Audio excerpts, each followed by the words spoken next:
Doctor Aamir Liaquat حسین کے خلا کے بیان پر طوبہ انور کا بیان سامنے آ گیا ہے۔ سیدہ طوبہ انور نے اپنے انسٹاگرام پر ایک پوسٹ جاری کی ہے جس میں انہوں نے خلا کے متعلق بتایا ہے۔ سیدہ طوبہ انور نے اپنے بیان میں کہا ہے کہ پاکستان کے آئین کے مطابق میں نے اپنے سابق شوہر سے علیحدگی کے لیے کورٹ سے رجوع کیا تھا۔ انہوں نے بتایا کہ کورٹ کی جانب سے اور پاکستان کے آئین کے تحت مجھے پورا اختیار ہے کہ میں ازدواجی رشتے سے علیحدگی کا مطالبہ کر سکتی ہوں۔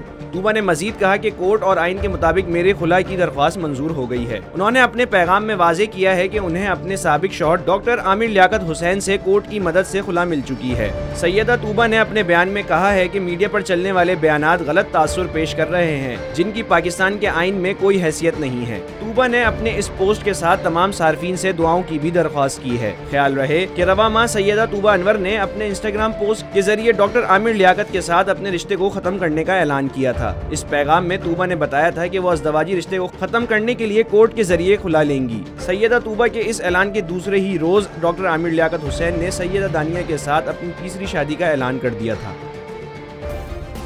سبسکرائب کریں اور بیل دبائیں تاکہ کوئی خبر رہ نہ جائے۔